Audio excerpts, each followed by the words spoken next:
Bonjour à tous, bienvenue dans Cela se passe en Savoie-Mont-Blanc. Nous sommes repartis pour une saison d'actualité en Pays de Savoie.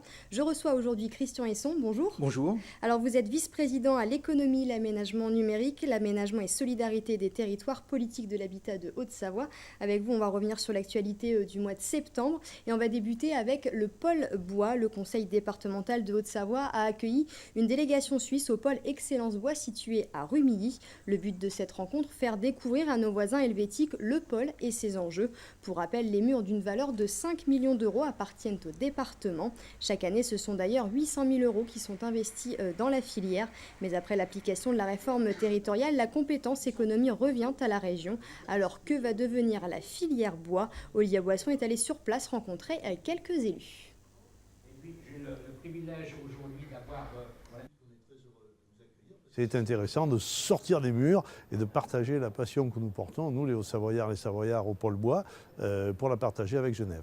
Nous devons abandonner l'action économique à notre grand regret. Les conseillers départementaux ne sont pas satisfaits de cette loi, mais bon, il faut l'appliquer, on n'a pas le choix. Ceci dit, sur le volet forestier et au regard de l'environnement en particulier, on doit pouvoir, Savoie et Haute-Savoie, Hervé Guémard et moi-même avons envie de le faire, trouver une possibilité d'accompagner, peut-être pas aussi puissamment que nous le faisions jusqu'ici. On a une forêt de montagne, donc à exploiter, qui est plus coûteuse. Donc nous, notre objectif, c'est d'être très bon et très innovant pour pouvoir avoir des coûts de revient moins importants sur l'ensemble de la chaîne pour pouvoir sortir des bois de qualité, d'excellence et à un prix compétitif. Alors Christian Hesson, qu'est-ce que ça va changer pour le département, ce basculement de compétences ? Alors, beaucoup de choses vont changer à compter du 1er janvier 2017. C'est la loi NOTRe qui nous impose cette évolution, puisque le conseil départemental de Haute-Savoie, mais comme tous les autres conseils départementaux, n'aura plus la possibilité, par la perte de la compétence générale, de pouvoir investir et de pouvoir flécher des budgets sur la partie économique et les volets économiques de nos départements. Donc, ce volet bois forestier, économie, aide aux entreprises, sera basculé à partir du 1er janvier prochain à la région Auvergne-Rhône-Alpes. Donc tout ça effectivement est bousculant et chahute nos politiques habituelles départementales, puisque je vous rappelle 6 millions d'euros, plus de 6 millions d'euros par an pour le conseil départemental, aux côtés, au soutien des filières économiques et du monde économique de Haute-Savoie, et en particulier aussi de la filière bois.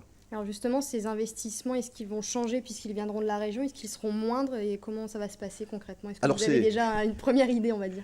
On a en tout cas beaucoup de réflexions avec la région parce que l'idée de départ est un peu complexe. Il faut véritablement comprendre qu'il n'y a pas le transfert de compétences économie du département à la région.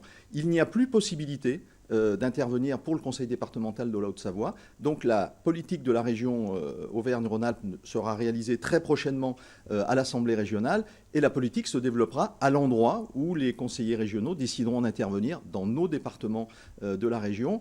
Et il n'y a pas obligation formelle et contrainte d'appliquer l'ensemble des points de politique que faisait aujourd'hui et qu'appliquait aujourd'hui le conseil départemental de Haute-Savoie. Donc évidemment, tous les conseillers régionaux sont à l'écoute et les conseillers départementaux de Haute-Savoie sont en train de travailler activement avec les instances régionales pour leur montrer combien était importante l'action du département à l'intérieur. Effectivement, il y a un vrai travail, vous avez une vraie discussion depuis quelques mois, ça se passe plutôt bien, ils vous entendent? Ça se passe plutôt bien. La seule difficulté, elle est toujours la même en discussion de transfert de compétences ou de transfert de politique, c'est bien sûr les finances publiques qui sont de plus en plus rares et on le voit bien avec la baisse de dotation de fonctionnement de l'État qui est d'année en année. On est en train de travailler sur nos budgets 2017. Nous voyons encore cette année une tranche importante de nos dotations d'État qui disparaissent.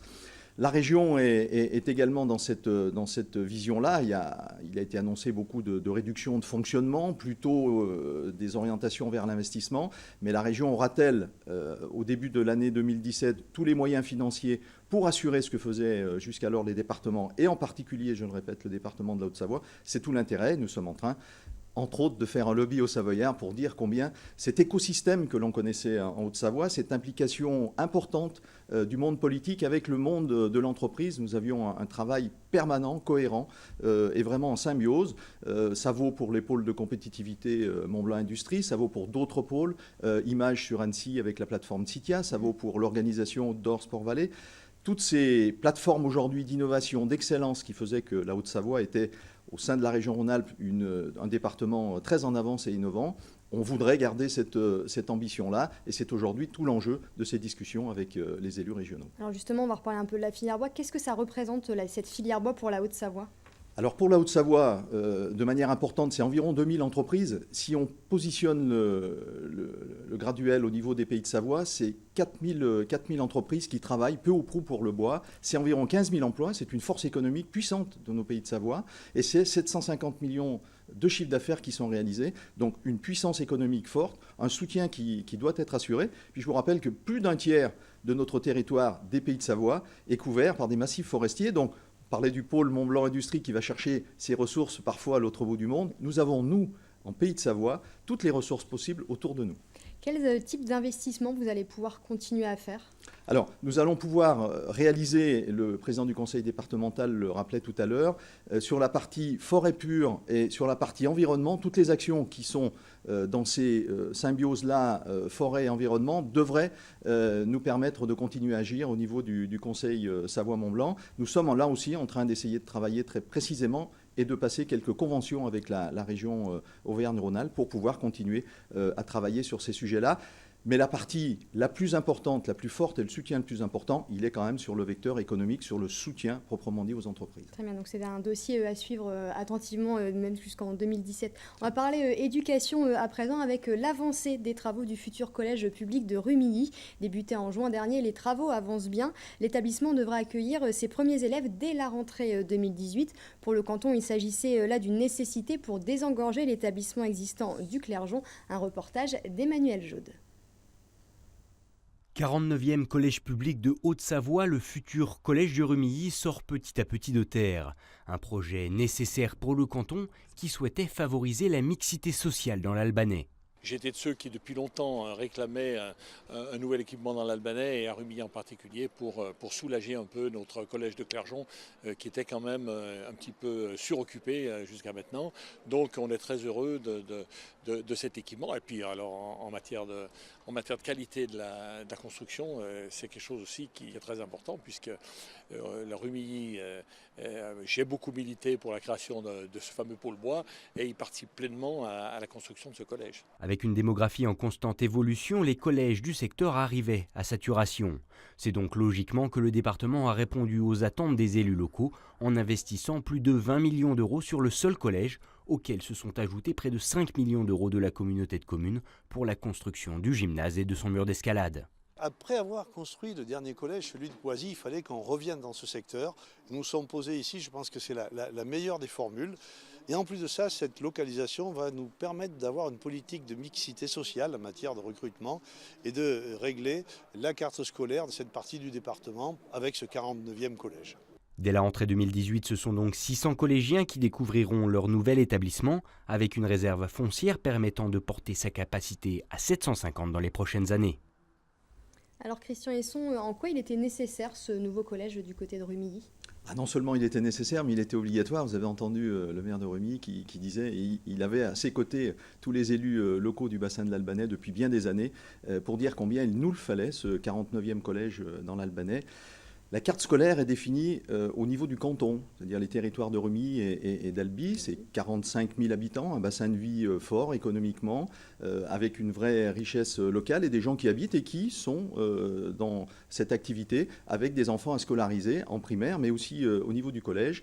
Et les études nous ont montré, effectivement récentes, que la démographie allait continuer à enrichir cette population de collégiens qui allait arriver et qui avait besoin d'infrastructures nouvelles.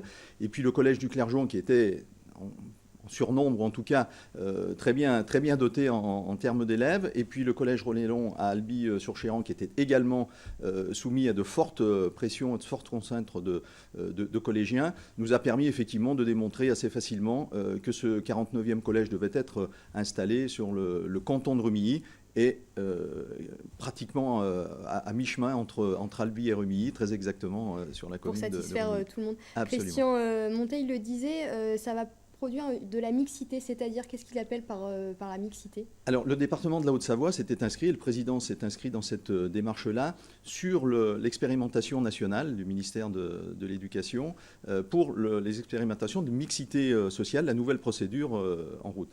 Au niveau national, ça n'a pas forcément très bien fonctionné, mais la mixité sociale, nous l'étudions depuis très longtemps au conseil départemental. Ma collègue vice-présidente Christelle Beurrier travaille très précisément avec les élus et les services du conseil départemental et les élus du territoire de l'Albanais pour travailler ce sujet-là. L'idée, en fait, était relativement simple. Nous avions le collège du Clergeon qui était au centre-ville, un collège de ville, on va nous dire comme ça, et puis ce nouveau collège qui pouvait être une représentation d'un collège de campagne. Il était assez facile de distinguer les deux. Les gens de la ville iront au collège de la ville, et puis les gens de la campagne iront... C'est pas tout à fait comme ça que les élus départementaux l'ont perçu. Et on s'est dit, là, il y a un vrai exercice, un travail intéressant à faire. Les deux, Absolument, pour trouver cette mixité, ce mélange d'urbain-rural, de difficultés, peut-être de moins de difficultés à d'autres endroits. Et là, le calcul et le travail est vraiment très intéressant. Il se développe actuellement pour une rentrée en 2018. Alors très rapidement, on arrive bientôt à la fin de cette émission. Il va y avoir, donc on l'a entendu dans le reportage, un mur d'escalade et un dojo. C'est aussi ça, c'est de construire aussi à côté, avec le sport aussi à côté. C'est important de construire pas que uniquement un collège, on va dire. Absolument, un collège doit être une zone de vie enrichie effectivement par le gymnase qui, lui, c'est 5 millions d'euros d'investissement pour la communauté de communes du canton de Rumilly, a décidé effectivement d'installer avec la volonté aussi du département pour le mur d'escalade, puisque le savoir grimper fait partie aujourd'hui de nos politiques en voie d'augmentation et d'amélioration.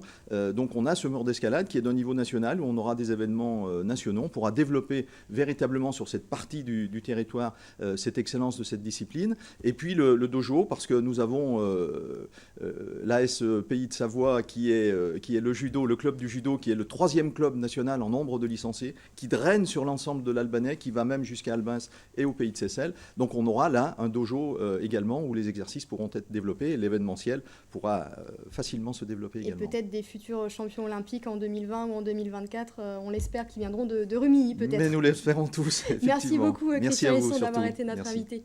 C'est la fin de cette émission. Merci à tous de l'avoir suivi. Vous pourrez la retrouver sur notre site internet 8montblanc.fr. D'ici là, passez une belle soirée sur nos antennes et à bientôt pour plus d'actu en Savoie-Mont-Blanc.